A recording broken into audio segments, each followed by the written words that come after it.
Hi, I'm Afra Hines. I'm a Broadway dancer, and today I'm going to show you my resume. I'm a member of SAG-AFTRA and also the Actors Equity Association. The benefits of being in the union are when you're on a job, they have certain rules that they have to follow, so you get certain breaks and meal times and those sorts of things. We get protection, basically, and safe working environments. Objective. In the beginning, I was young and I just wanted to be on stage, and I was sort of less discriminating. Now I realize that there's certain things that I just don't really want to do anymore. And I'm interested in telling new stories in a way that connect with people. A lot of times now, I'm saying yes to things that totally scare me. Headshot. So this is my headshot. Hopefully it looks like me. Headshots are important in this business because it's the way casting directors meet us. I feel like I look friendly and confident and approachable. Nowadays, it's a lot of digital submissions. A lot of times, if you're interested in a specific agency, they'll have on their website ways to submit electronically. Social media. I don't include any social handles on my resume, but I do include my website. On my website are all my socials. That's where you're gonna put your monologues or your classwork or any TV reels that you have. Theater. I'm a Persephone understudy in the new musical Hadestown, and I'm also in the worker chorus. I got cast in Hadestown in late January of 2019. We were just nominated for 14 Tonys.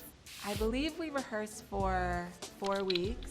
In Hadestown, we have 2 turntables that move and an elevator in the middle of the stage, and there's stairs, and so tech rehearsal is all about those things and lighting and getting the sound right. So the choreographer of Hadestown, his name is David Newman. He's fantastic. It's definitely his style of movement. If I had to say it was a certain type, it would feel almost pedestrian. My top responsibilities for Hadestown are to be present on stage, really be in the story that I'm telling, and in the way that the director and the choreographer intended. Understudies usually don't get their own sort of rehearsal time until the show is up and running. You're expected to come out and nail it on your first try. This is a job where I'm learning not to compare myself to other people. For every lead character, there are 2 understudies. It's not one is better than the other, it's just a different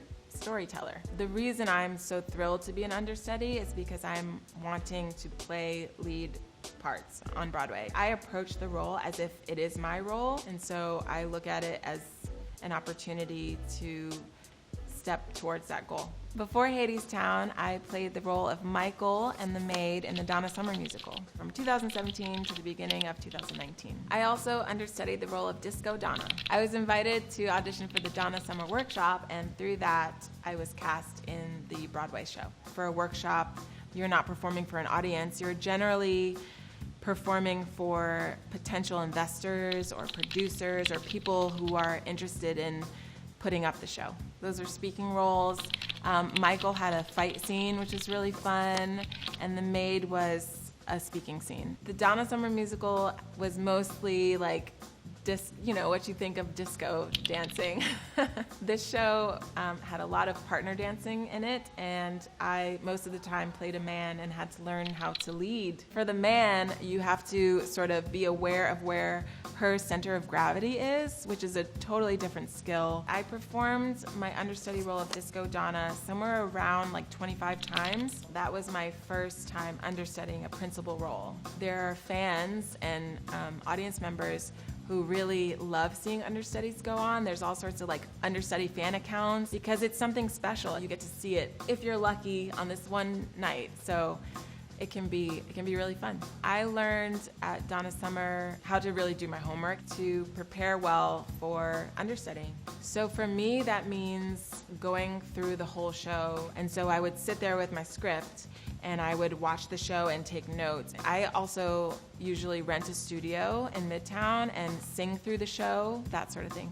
Before the Donna Summer musical, I was in a musical called In the Heights from 2008 to 2010.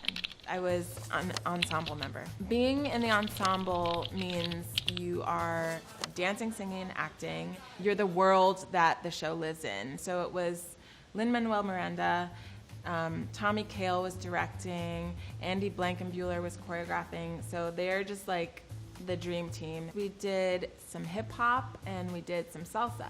I didn't have a ton of salsa dancing experience, so that's really where I learned to partner and be led by a partner. And I learned how to sing in an ensemble, like really be part of an ensemble vocally. I'm an alto generally, but I have sung soprano. In the Heights is my first cast album.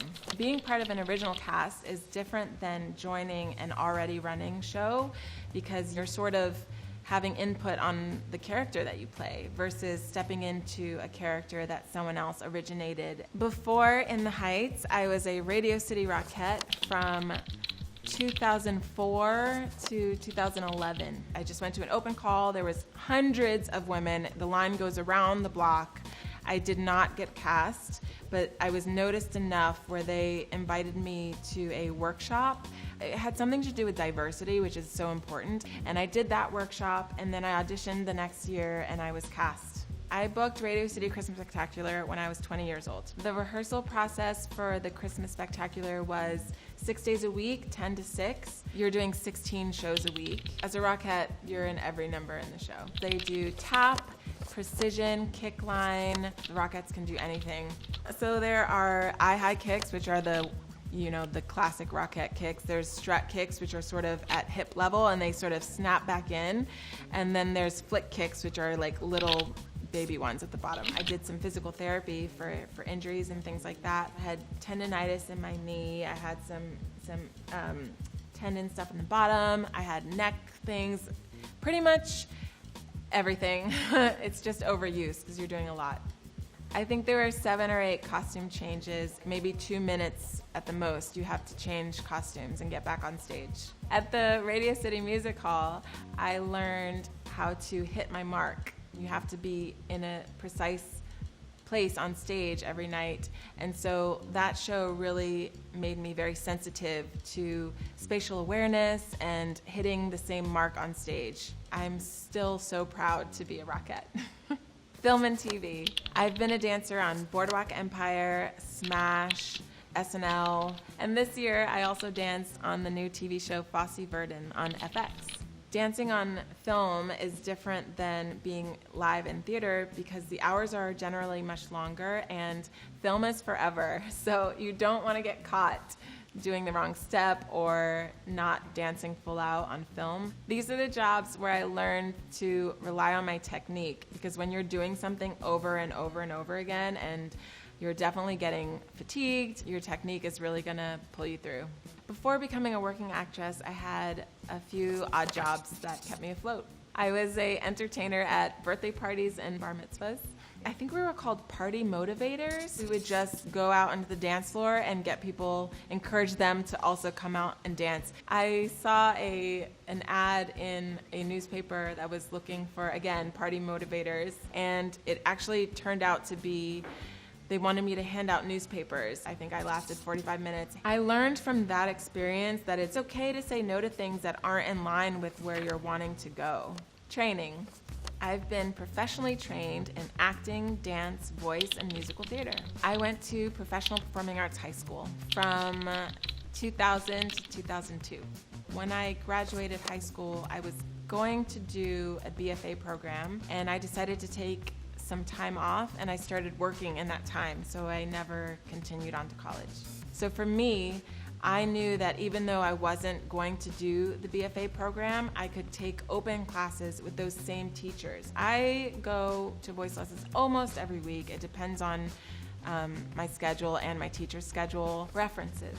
As a reference on my resume, I include my teachers because a lot of times someone will look at who you train with and they'll sort of know your vibe already and they know what sort of training you've been through. I put Derek Rosenblatt he's my vocal coach. I put Jen Wallman, she's another fantastic music theater coach. I hope they would say that I am hardworking, and that I'm humble, and that I love what I do, and that I'm encouraging to other students. I got my agent in 2004. So I went to an open call, danced for them, and they decided they'd like to work with me. Awards. I won the Austin Critics Table Award for my work in Sophisticated Ladies at the Zach Theater. That's everything. Time to print. This is so great. My website is important for sure to have on there. I would definitely put all my teachers' names on my resume. Yeah, this looks really good. I would say to those who want to be Broadway performers, it's really important that you keep up your training. I'm still training all these years later. And more importantly than that, I think my career really took off when I found a community to sort of bounce ideas off of and to be able to share things with, even if it's just like I call my best friend who's in the business and say, can you believe this is what I did in this audition today? It's great to have someone to encourage and support you. That's my resume. Thanks for watching.